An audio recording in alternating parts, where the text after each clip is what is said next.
I have the privilege today of moderating this panel about being a game artist. I think the best way to start off is to probably do introductions. I don't know which side we want to start with. I know we want to start at the far end and maybe just start doing introductions all the way down, and then we can start maybe with a couple of questions. But yeah, why don't you all introduce yourselves? Yeah. Well, hello, my name is Jeffrey Yu. I am a VR content developer. I've been in the industry for about 10 years, and I've worked in all sorts of different sectors for the game industry, from analog games like board games and card games, all the way up to mobile apps and to VR and just your traditional 3D game development pipeline as well.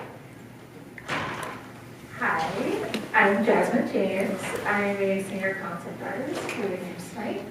I've been in the industry for about 6 years now, going on 7. And I've mainly just done UI art and concept art. Before I was in the industry, I was doing things like lighting keys and storyboarding and that kind of thing, and then kind of moved my way into that. So, yeah. My name is Sven Bybee. I'm a concept artist, currently working as a lead concept on the Conan Exiles game by Funcom. I've been in the industry about 18 years now, close to 19. And yeah, I've been working on quite a few different games, so just too many to mention. But yeah, I've worked primarily as a concept artist, but done a few other things on the side as well. But yeah, that's pretty much it. Hi, I'm John Bridges. I've been in the industry for, a lot of years, been in a bunch of studios, but currently I'm a lead concept artist for Smite over at High Res Studios. And for context, so I'm Jeremy Vanhoozer. I've been in the industry close to 20 years. Before I got into games, I was an artist, an illustrator. I'm currently Chief Creative Officer at a new gaming company called The Believer Company. Before that, I ran the Bungie art team, which is working on Destiny, and the new Marathon title was just announced. Spent time at EA. I got my start here at Cartoon Network Game Studio in Atlanta, so started doing Flash games. Which, if anyone remembers, they have a big website, lots of kids who play their games, and it was really cool. It's a great way to break the game. So I'm going to start by asking, I think, maybe the most typical question, which is a little bit about, like, an abbreviated your journey, like how you got into the industry, maybe even what or who inspired you. I guess we can start here and we can go down the line if you want. You can make it as short or long as you want. I think we got a bit of time. I guess my journey started actually with tabletop role-playing games, doing illustrations for stuff like White Wolf Game Studio and some other small companies, Faza, others at the time. And that just kind of morphed into working in the video game industry. It's a natural leap, a lot of the same skills involved. I came down here to Atlanta to work for a studio called Holistic Design, which did both a tabletop role-playing game called Fading Suns and some computer games that were spun off of that, as well as the first Warhammer 40K strategy game.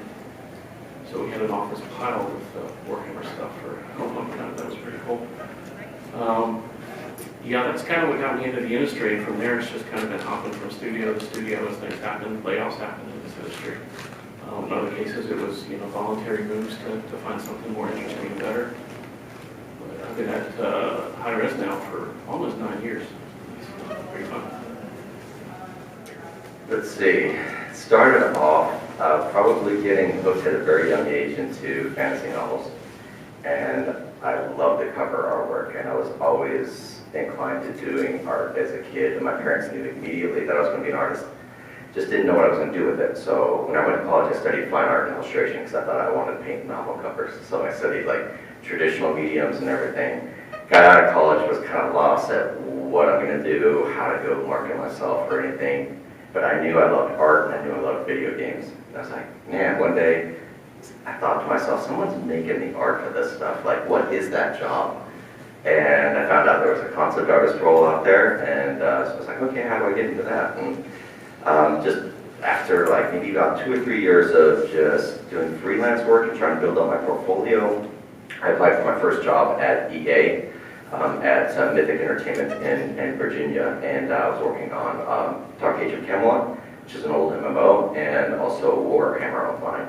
So those were like my first 2 projects in the industry, and then it's been just a lot of back and forth. As John was just saying, sometimes new games will pop up, other studios other opportunities that I was interested in and I wanted to move to. Sometimes there were layoffs, but most of the time it was me just looking for the next thing, and just been back and forth between studios and even the coasts, because that's where a lot of the studios are at. So it's just been back and forth, but yeah, that's kind of how I got started into it. For me, I knew I was into games. I knew I wanted to somehow work with games relatively early. I actually didn't go to art school. I went to Georgia Tech. I was majoring in computational media, which essentially is kind of like video game like programming stuff. And then I realized halfway through that I hate programming. I was good at it, but I just didn't like it. And so, I switched my major and all that. But in my free time, I was always doing art and illustration and stuff. That was just something I was always into from when I was a kid. And at that point in time, this was the DeviantArt era, so I was following like your Sakimi Chans and your art terms and all that. And I was just kind of practicing on my own and just going at it. And then eventually, like after I graduated and I was working as a PA actually at an animation studio. And my bosses realized how good I was, and they were like, wait, girl, we need to utilize you in a different area. So they kind of switched me to doing like I mentioned, like the storyboarding and that kind of thing. And so as I was kind of working on my own portfolio, I was like, hey, maybe I should still try to get into the game industry, even though it's not programming, like maybe I'll be good enough to do art. Maybe. So I kept practicing, and then eventually actually Hi-Res was my first entry into the actual game industry. I didn't start off doing concept though. Initially I just came in just doing UI art. That wasn't even the job I applied for. I think I applied for just like a job. Oh God, I don't even know what it was. Yeah, it was a completely different position, and then I got kind of like snatched to a different team. But it really helped me kind of better my base skills. And then from there, I was like, I know I want to do concept. Because the thing I always did on my own was just like, I was drawing characters. Like, I was doing front and back views. That was what I was just doing for fun. And as I worked on that and was already kind of in, the general, vicinity of other, concept artists and teams and people and stuff, I kind of just asked, hey, can I try this thing? And they were nice enough to give me a chance. And from there, I was able to kind of grow my skills, and now I'm here.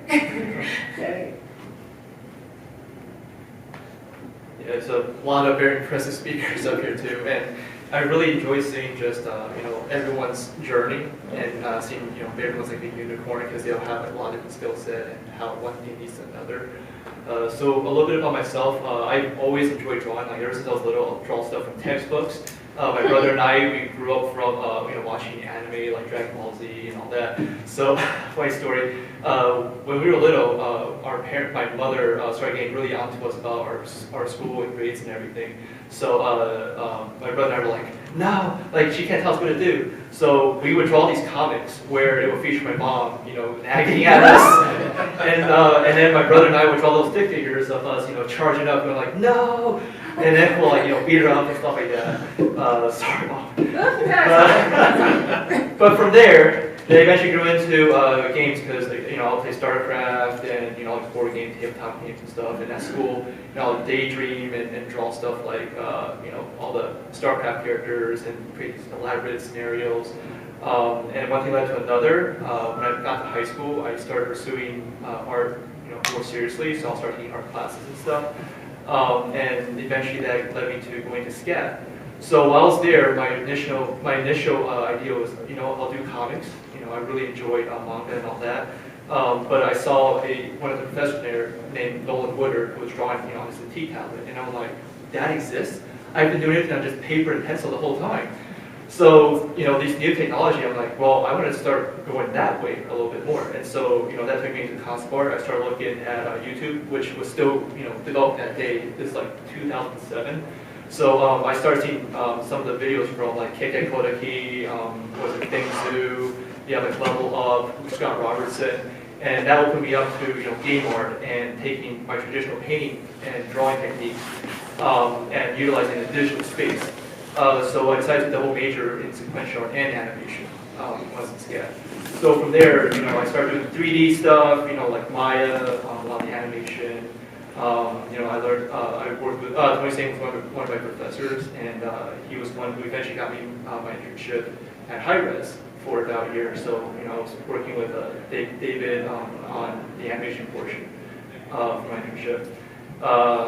And then from there, when I graduated, it was 2012, so the job market wasn't great at the time. A lot of my friends, they were still kind of like in between. Some of them were at Floyd County, and these were on hiatus from time to time. So it was a bit stressful, and so for me, I was like, well, I'm applying to hundreds and hundreds of companies at a time, but no one's responding back to me. So, what am I missing? Because for me, I'm nose to the grindstone sort of person, right? So it's like, maybe it's not my skill set that was the issue. It could also mean that I don't know people, or that I'm not really knowing what's going on in the industry. So I went to SIEGE at the recommendation of Tony. And at the time, my lovely wife Ginger also happens to be at SIEGE too. So I'll see her all the time. She went to SCAD, and I knew her from the martial arts club that we started there at SCAD.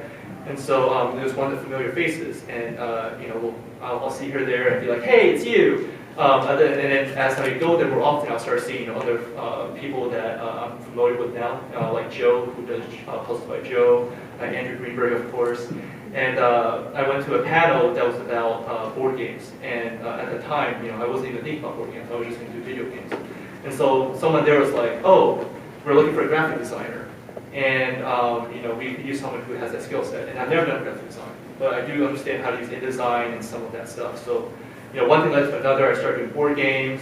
Then while I'm there, I started joining GGDA for other game development projects, because I'll meet people who are doing Unreal Engine and stuff. So when I went to one of the portfolio reviews, I met a guy called Ryan who works at Pulseworks, and they do VR stuff here. If you're not familiar with them, the Georgia Aquarium has these VR experiences, on a headset, and you'll be in prehistoric ocean or something, or you'll be in space. So they were like, "Oh, we need someone who can do Unreal Engine too." So you can see how it went from just drawing with pen and paper all the way to drawing on CT to VR to all this other stuff. And so now I'm working at Pulseworks doing VR, and who knows where I'll go in the future. Yeah. Awesome. One thing I want to note, we have a pretty concept artist heavy panel, which is not a bad thing, by the way. Don't mistake my tone for being upset about that.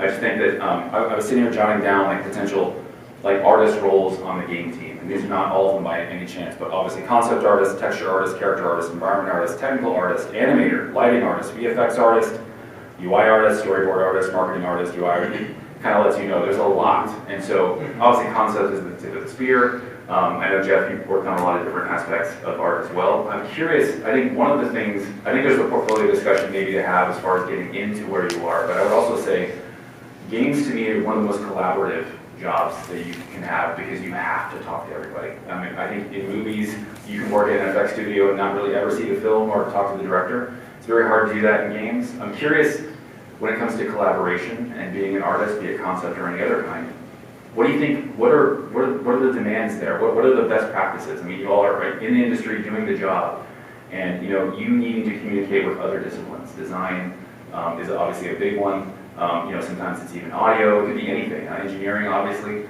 I'm curious if you all have any tips, tricks, best practices on being a game artist, since this is what we're talking about, and actually what that means in the pipeline of developing games. I would say, as a concept artist, some of the things that it's good to develop is an ability to definitely work with people and initiate conversations, which goes against our nature a lot of times as artists, because we're introverts and we don't like to talk to people. So we like to just draw, and especially being as a concept artist, you're at the tip of the spear. So you're gonna be talking to designers, you're gonna be talking to the 3D artists of all the different disciplines, you're gonna be talking to the animators, because they're gonna be working on what you're creating. And so I don't think, even though those other positions do have to collaborate as well, I think the concept artist has to collaborate with more disciplines than anyone else, just because they are that tip. And so learning how to have those conversations, go out there and tell them, hey, look, I saw this, maybe we were to do that or whatever, or that come into you. So being able to develop the ability to really initiate those conversations, because they're also artists and they're not going to want to talk that often either. So, but just working with people, having a thick skin too, because out of all the different art disciplines, concept arts too gets the most critique, I feel, from everyone, all the other departments. So you're going to be getting hit with ideas and suggestions and things and you have to know how to filter that, how to listen to it, be kind, and not worry about having to take everyone's suggestions. So I think those are really important. Yeah, that's true, because in a way we're making a lot of the majority of the creative decisions about a particular asset, and you're writing the checks that the other teams have to cash. And so it's important for them to have some kind of a say in the matter and to have a back and forth. And it doesn't work well if we just make all the decisions and say, do this. So just to recap, so this is about like portfolio, what to showcase, or like. I think it's actually about working with the team. You as an artist communicating with the greater team, with different disciplines, engineers, designers. You sort of communicating your craft and then working with the team. I think at least from because I'm also a concept artist, so it's more so just being like, yes, that's absolutely right. Because I know for us, when we're having meetings and stuff, it has kind of everyone in there who has a say in terms of like how is this going to affect their team, how is this going to affect their team, and what you don't want to do is sit here and be like, well, I don't care about the different things y'all have, because like John said, ultimately your decisions affect everybody. So you kind of can't go in with just like, this is my way or the highway. But you also have to learn where to kind of, like stick to like your principles and be like, yeah, you have to know like where to be like, hey, can we find a way to make this work? I understand that this might be difficult, but you're trying to figure out what's the best way to execute, like, ultimately your creative vision. Yeah. It's definitely a balance. Yeah, there's definitely a lot of managing expectations.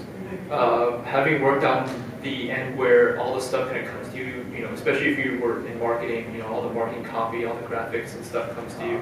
Understanding like where you fall in the pipeline really helps. Sometimes like I'll during the meetings, I'll ask people, what is it that I can do to help make your job easier? And that kind of like transparency allows you to figure out maybe it's a scheduling thing, or maybe it's a skill thing. Maybe I need to take classes to improve what I'm doing. Like just having that conversation itself to manage expectations is a big one. Yeah, I like to look at it as concept artists can set everyone up for success, or make everyone's day much harder. No, go ahead. One thing we found actually that works pretty well, if it's a particularly complicated thing with a lot of moving parts, is to build a little bit of a strike team where you get all the particular stakeholders together and to go to Slack channels, go to meetings, things like that, where they can directly communicate and it doesn't get so diffuse and spread out. Right. And having a really good producer helps in facilitating that kind of thing. Yes, let's hear it for producers. I think one of the things about artists that I think everyone has said here, typically we are inward, and it's not totally fair to put all the onus on going out and getting that feedback on the concept artist. It's better to have systems set up where they're talking about things anyway. I wanted to ask about inspiration. Inspiration, I think when you're coming up means one thing, when you're sitting in a pipeline means another thing. Sometimes it's just grabbing photographic reference, or how. I'm curious. There's lots of tools today in gathering inspiration, or how people get started on if you're working in a particular IP or style. Is there any process that you have as a game artist working on a team that you have sort of established over the years of how you get inspiration, get set up to tackle a particular style or feel? I think it's probably pretty individual. Everyone's got their own methods. I know my approach is probably very different, or maybe exactly the same as somebody else's, I don't know. But for me, usually when you get a task, you have a general idea of what the target, or like a general target is. And I start researching that. If it's a character who, say, is kind of a swashbuckler, I immediately go out and start researching pictures of swashbucklers and start going, okay, hey, I like that belt, I like this, I like that, I like those shapes. and start just gathering a mood board and creating that. I mean, you have so many tools these days. I remember me and John are kind of the same era, age. But back in the day, it was just like looking at either it was a video game or a magazine or a book cover or something like that that was physical, because the internet wasn't really as filled up as it is now with all the content you can look at. There's just, I mean, you have Pinterest, you have, I mean, to some extent, you can use AI as well as a source of inspiration. But just gathering all those things and letting them influence you, going out, making mental notes. Anytime you're looking at things, you see something, you're like, that's a cool pattern, like there on that carpet or whatever. You know, sometimes I'll pull up my phone, I'm like, I'm gonna take a picture of that. Take a picture of it, because Yeah. I'm a Pinterest girly. I will readily admit I have a mood board for literally everything. But even like to those mood boards, not only just finding stuff like online, but there's been times where we've been like just out and about. I'm just like, that thing looks cool. Let me just real quick and save it, because I know like my husband will attest to it. When there's been times where we've been on vacation and taking pictures of the weirdest thing, just because it's like this shape. I don't know. I'll use it for something later. I don't know how. So just, I mean, just out and about, find stuff. Online, there's plenty of times where, you know, you have your artist that you like and you're just like, I love this. I don't know when I want to attempt to maybe use this technique that they used, or, you know, I like their like approach to, you know, their silhouette on this, or, you know, that kind of thing. And you can use all that and it kind of just combines together to your own. I can tell you how there have been so many times that I'll just stumble across an artist and be like, wow, the way he uses his values is just so amazing. And then I'll just start studying. That's one of the things that they had us doing when I was in colleges. They would have us just study the old masters and just look at it and go, how did they accomplish that, and try to figure it out. And it's in that process that we would really learn. And doing that with other artists, seeing somebody who influences you or inspires you, and really studying their work. And these days too, you can reach out to them and ask them. I have so many people all the time always asking me, like, how did you accomplish that? What were you thinking when you did that? I love sharing that with people. And I love hearing it from other artists too, because we all approach things differently, have different methods. And yeah, so rubbing shoulders is very important. Yeah, ArtStation has been a really big source of inspiration too, because you see some incredible work up there, everything from 2D to 3D, Unreal Engine, and so on. A lot of people also, you know, they post a little bit about the process too, which is really cool. TikTok has become really big too, because a lot of people, you know, they'll show, you know, their drawing processes. There was a guy who used to follow called like Ross Tran, who shows, you know, how they take a photo of himself and will draw over that and turn himself into, you know, like Cora or something. I'm like, wow, you completely transformed that photo that you took. With the Feng Zhu, he'll show you how to do things like, you know, matte painting, where you cut up photos and then you paint over that, and ways to completely transform the canvas and stuff. So yeah, a lot of like the digital media stuff. In the past for me, Magic the Gathering, I used to follow like John Avon, all the, you know, the old school painters. Yeah, was it John Avon, Aaron Peterson, something Jasper. Well, I'll need to look it up. Some Therese Nielsen, yeah. So and then as Ben mentioned, you know, the classical masters, you know, a lot of John Singer Sargent and so on. You know, just studying the light. Because when I was classically trained, you know, you're taught to break down components for light, you know, how to get the materials to look right, you know, for specularity and all that type of stuff too. So, you know, when there's a difference between plastic material versus another. And so when you go from like the 2D realm to now 3D and stuff, all this stuff is so interconnected. And so understanding, you know, how all this stuff is related really helps bring you up as an artist too.